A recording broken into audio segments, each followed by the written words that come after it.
Allô Sylvie? Salut Cyril. Ça va? Ouais, ça va mieux. Ouais. Bon, écoute, donc on avait convenu de ce petit entretien aussi pour qu'on parle de ce que tu avais vécu, de là où tu en étais. C'est toujours ok pour toi? Ouais, c'est tout bon alors. Ouais, c'est ok. Ok, parfait. Donc, où est-ce que tu en es là actuellement? Déjà, on va commencer comme ça, et puis après on remontera un peu le fil de l'histoire. Comment ça se passe pour toi cette fin de semaine?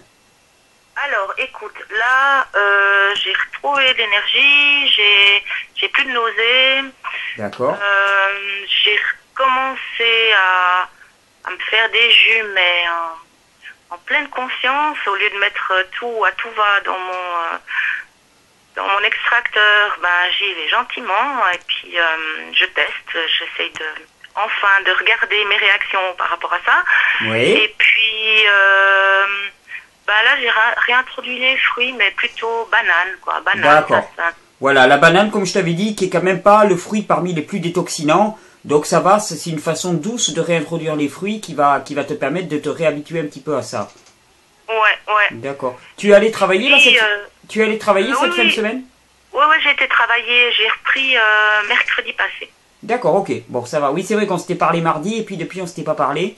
Et d'accord. Donc ça va. Globalement, là, t'as refait un petit peu surface. Oui, j'ai repris du poil de la bête, j'ai eu des bonnes nuits, du bon repos, donc voilà, quoi, je suis en bonne voie. D'accord. Alors si tu veux, après on envisagera ensemble comment progressivement, tu vois, rentrer de plus en plus dans la phase de crue. Mais est-ce que tu voudrais un petit peu raconter ce qui s'est passé, s'il te plaît? Puisque c'est pour ça finalement qu'au début on s'était contacté, et puis il s'est passé quelque chose, et puis là on a été en lien très étroit, on va dire, pendant quelques jours. Donc est-ce que tu pourrais nous raconter ça un petit peu, s'il te plaît? Alors voilà, en gros, j'ai commencé le cru par hasard il y a 4 mois en allant à un cours d'introduction avec une copine. Oui. Et puis c'était un peu le cru façon Hippocrate. D'accord. Mais ça m'a vraiment interpellée, ça m'a parlé, je ne me suis pas trop posé de questions, j'ai trouvé ça génial, et puis je me suis lancée du jour au lendemain dans le cru, donc j'ai arrêté viande, produits laitiers, mais vraiment tout, quoi, du jour au lendemain, basta, tout enlevé, mais voilà, j'ai commencé à faire des préparations assez complexes, des crackers, des pâtés végétaux, et puis j'avais commandé un extracteur, mais il est arrivé un mois plus tard, donc je faisais pas encore de jus. Oui. Et puis j'étais en pleine forme. Et puis bon, faut dire que moi, mon gros souci, c'était que je suis quelqu'un qui a pris depuis 17 ans énormément d'antidépresseurs, d'anxiolytiques, de somnifères, d'une façon vraiment chronique, à grosse dose, avec plusieurs hospitalisations pour dépression, crise d'angoisse, etc. Mais je faisais pas du tout le lien entre la nourriture et ces problèmes-là, quoi. Vraiment aucun lien. Ouais. Et puis, en faisant mes préparations, je me suis dit, dans une pipe, il y a quand même pas mal de gras et je mange moins de fruits qu'avant, dans le fond. Avant, quand tu mangeais cuit? Ouais, parce qu'avant, quand je mangeais cuit, je mangeais cuit, mais pas trop mal. Je faisais pas mal de trucs vapeur, mais je mangeais de la viande, du fromage, produits laitiers, céréales et des fruits. D'accord. Et je digérais ça bien, mais j'avais une fatigue chronique, j'avais d'énormes problèmes d'endormissement, à prendre des fois 2 somnifères puissants, puis à 2 heures du matin me retrouver dans le salon parce que je dormais toujours pas. Et puis j'ai commencé pendant un mois à manger cru comme ça, et petit à petit pendant ce mois-là, je me suis dit je vais essayer de diminuer mes médicaments. Donc j'ai commencé mais progressivement à diminuer mes antidépresseurs, mes anxiolytiques, mes somnifères, plus ou moins. Et j'ai quand même remarqué que mon sommeil allait mieux. D'accord. Bon, là, par rapport au sommeil, on en avait parlé ensemble. Mais le truc, c'est que le sommeil, c'est complètement gouverné par la glande pinéale. Et le problème, c'est que les glandes et les organes du corps, si on ne s'en sert pas, d'une certaine manière, leur fonction s'atrophie. Donc si pendant des années tu as pris des somnifères, quelque part ta glande pinéale, son action s'est un petit peu diminuée. Donc il va falloir un petit peu de temps pour qu'elle réapprenne à fonctionner par elle-même et qu'elle sécrète elle-même des niveaux de mélatonine. Parce qu'en fait, ce qui se passe, c'est que les somnifères, qu'est-ce que c'est? C'est des sources externes de mélatonine. Le corps, il voit qu'il y a de la mélatonine qui lui est fournie, bon, mais il va pas chercher plus loin, il n'en produit pas par lui-même. Donc là, effectivement, il faut y aller progressivement, diminuer les doses, fortement diminuer les doses, accepter qu'il y a un moment un petit peu entre deux, dans lequel tu vas avoir un peu de difficulté à dormir, mais que c'est le temps de rééducation de toutes tes fonctions normales de l'endormissement. Ça, c'est obligatoire. Ouais. Et puis ensuite, ben voilà, je suis tombée sur ton site parce que j'ai beaucoup été regardée sur Internet. Alors voilà, j'ai lu tout et son contraire, en fait, un peu compliqué pour moi. Et puis j'ai reçu mon extracteur et je me suis dit, bah voilà, je mange pas assez de fruits. J'ai commencé à faire des jus, mais vraiment des jus où j'ai mis tout ce que je trouvais sans trop m'écouter, en fait. C'était plus intellectuel qu'instinctif. J'ai commencé à manger des fruits, même si j'en avais pas forcément envie. Même je me suis un peu forcée à manger des fruits qui me dégoûtaient un peu, mais je me suis dit, ça va te faire du bien. Et puis, puis je suis partie comme ça. Puis j'ai commencé à me sentir fatiguée, de plus en plus fatiguée, d'avoir froid. Et puis, tout à coup, un jour, je suis vraiment... je disais tomber malade, mais voilà, je pense que j'ai fait une bonne détoxination. Ah oui, oui, je confirme. Hein, quand je t'ai eu au téléphone, là, c'était un dimanche matin ou quelque chose comme ça, t'avais une voix qui était très impressionnante. Hein. Ah non, j'ai jamais été mal comme ça, quoi. J'étais mal, hein, et en plus, ça m'a complètement paniqué.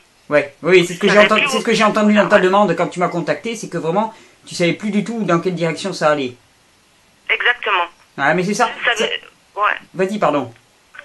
Ouais, voilà, j'étais paniquée, je savais plus quoi faire, j'avais même plus envie de manger. Ça a commencé en fait par beaucoup de sorties de mucus pendant toute une semaine. Ça, je me suis dit, bon, voilà, c'était encore acceptable.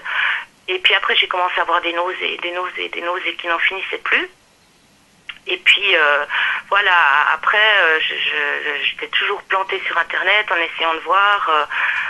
Voilà, je me suis dit, je mange mieux, mais en même temps, j'ai de nouveau plus de panique, je dors plus, enfin, c'était la cata, quoi. Tu avais arrêté les médicaments en plus strictement, hein, c'est ça? Ouais, j'avais arrêté, et j'avais un mal de tête pas possible, et je me suis dit, je sais pas, je faisais un blocage, je voulais plus reprendre de médicaments, je voulais même pas prendre un petit antidouleur pour ma tête, je faisais la dure, quoi. Ouais. Mais c'est ce qu'on a... Avec le recul, je me suis dit, mais c'était hallucinant comment j'ai réagi, mais... Non. Mais tu sais, souvent, quand on démarre dans ces démarches-là, on est tellement enthousiaste qu'on voudrait y aller à fond tout de suite et on se dit, on va pas faire de demi-mesure, on y va totalement. Et je crois qu'on s'est tous plus ou moins brûlés à ça. Moi, j'ai fait mes erreurs moi aussi, tu vois, de partir bille en tête sur un truc en refusant tout compromis et ainsi de suite. Donc c'est pas grave. L'important, comme je te l'avais dit à un moment, quand on part pour un marathon, par exemple, je te disais, toi, tu es parti avec un rythme de 100 mètres ou de 150 mètres pour courir en 150 mètres, et puis d'un seul coup, tu te rends compte que tu as courir, c'est un marathon. Donc, il suffit juste de ralentir le rythme. Tu changes pas ta direction, tu cours toujours dans le même sens, mais simplement, tu ralentis le rythme. Ou même, tu te mets à marcher pour reprendre un peu ton souffle. Mais tu continues à marcher dans la même direction. C'est pas important, c'est pas très grave. Là, je sais qu'il y a beaucoup de gens qui commencent un petit peu à fond les manettes, puis qui n'y arrivent pas pour des tas de raisons, parce que peut-être qu'ils ont démarré trop fort, et là surgit une forme de culpabilité, et je pense que c'est vraiment la dernière des choses à faire se développer. Il n'y a pas de culpabilité, l'important c'est de garder une direction, et qu'on mette 1 mois, 1 an ou 5 ans pour y arriver, c'est pas si important que ça. L'important c'est de garder une continuité. Ouais, ça je l'ai compris, maintenant je l'ai compris, et puis c'est vrai que voilà, après, suivant tes conseils, j'ai mangé pas mal de pommes de terre vapeur le soir. Voilà, on a calmé tout ça. Alors la pomme de terre, pourquoi la pomme de terre? Je donne des explications en même temps, hein, parce que c'est un antiacide, c'est l'une des produits les plus alcalinisants qui soit, la pomme de terre, même cuite. Donc c'est extrêmement digeste, ça apporte des sucres bien sûr. C'est relativement assez bien adapté à notre physiologie, il ne faut pas exagérer non plus, je vais bientôt faire une vidéo là-dessus. Il ne faut pas diaboliser tout ce qui est cuit non plus, c'est pas aussi simpliste. Et ça a permis, bien sûr, de ralentir les phénomènes de détox, puisque toi, ce que tu vivais, c'était réellement un emballement de la détoxination. Et l'emballement, il était dû au fait que non seulement tu consommais très intellectuellement, mais tu mélangeais tout azimut, et même tu prenais des produits, tu m'as dit, qui te causaient du dégoût. Hein. Oui, Or, oui. voilà, et ça c'est intéressant, parce que la fonction du dégoût dans le corps, je ne sais pas si tu avais vu, j'avais fait une vidéo là-dessus, j'avais expliqué un petit peu les attirances. Quand on est très attiré par un aliment, c'est que le corps en a besoin et qu'il n'y a aucun problème. Si on n'est pas attiré par un aliment, mais sans dégoût aucun, c'est qu'on n'en a pas forcément besoin, mais si on a faim, bon, ben on le mange et puis ça va. Par contre, si un aliment nous cause du dégoût, la plupart du temps, on se dit « Ah, c'est que je ne l'aime pas ». En fait, l'expérience prouve que c'est plus complexe que ça. Ça serait plutôt un aliment qui va générer une détoxination très forte pour le corps. On va en avoir besoin à un moment ou à un autre, mais là, ça serait trop fort et ça serait trop dangereux pour le corps, donc il crée un dégoût pour nous en éloigner. Mais quand on rencontre un aliment qui nous donne du dégoût, eh bien, il faudrait longer un peu dans un coin de sa tête et se dire « Ouh, celui-là, il faudra que régulièrement j'aille le goûter. » Tu vois ? Et même, moi, je conseille à certaines personnes presque de pratiquer de l'homéopathie. Imaginons la personne est dégoûtée par les bananes. Ben, je lui dis, écoute, de temps en temps, tu prends une petite cuillère de banane et tu te forces, entre guillemets, un petit peu. Et voilà. Et ça peut vraiment débloquer. Et un jour, la personne va me dire, ah, mais ça y est, j'ai découvert, je me régale avec les bananes et tout, je vais super bien. Parce qu'on a débloqué le processus. Mais quand tu le fais intellectuellement, c'est clair que bah, tu mélanges à peu près tout, et ton corps, surtout s'il commence à partir en détoxination, tu lui rapportes des éléments qui recréent encore la détoxination, et là c'est l'emballement, avec l'affolement et tout ce qui s'ensuit. Je te comprends parfaitement. Hein. Ouais. Mais ce que j'ai remarqué, ce que j'avais pas compris sur le moment, c'est que par exemple, ce qui me dégoûtait, c'était les mangues. Oui. Alors que quand je mangeais cuit, j'adorais les mangues et ça passait bien. Donc de manger cru, j'ai l'impression que tout... On réagit beaucoup plus fort à tous les produits qu'on mange. Et j'ai pas compris pourquoi, voilà, tout à coup, les mangues me dégoûtaient ou que je pouvais plus me manger une orange, quoi. Alors, je peux te donner une explication à ça. C'est que simplement, le corps, il peut pas tout faire à la fois. C'est-à-dire que, globalement, le corps, soit il digère, soit il assimile, soit il détoxine. C'est un petit peu grossier comme schéma, mais c'est un petit peu ça quand même, en global. Et quand tu manges cuit, quelque part, eh ben, le corps, il a tant à faire à digérer les aliments que la détoxination, en tout cas la détoxination profonde, elle ne se fait pas. Elle ne se fait absolument pas. Donc, tu auras beau lui apporter quelques fruits, ces fruits-là ne participeront pas à la détoxination parce qu'elle n'a pas lieu, d'une certaine manière. Tu vois ce que je veux dire ?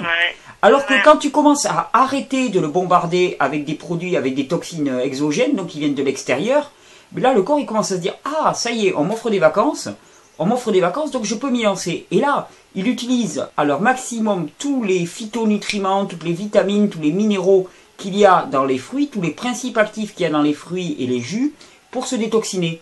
Et c'est exactement ce qui s'est passé. Donc il y a des gens pareils qui me disent « Moi, avant... il n'y avait rien qui sortait même quand je mangeais un fruit. Maintenant, je peux plus tolérer un fruit ou tel fruit. » Mais c'est exactement ça. C'est parce que le corps est rentré dans une logique de détoxination. Il se dit, enfin, on me l'offre. Donc c'est vraiment ce que tu as vécu. L'explication est assez simple. Et donc, le seul moyen pour calmer ça, c'était de faire en sorte que le corps se détoxine un peu moins. Et après, de prendre une approche dans laquelle on respecte beaucoup plus ses besoins réels, donc ses envies, ses désirs et ses goûts d'une certaine manière. Parce que tes goûts, en fait, ils sont le reflet à un moment donné, et ça c'est vraiment important pour avoir comme notion, c'est un moment donné. Hein. Ça peut changer du jour au lendemain, mais c'est le reflet à un moment donné des besoins de ton organisme.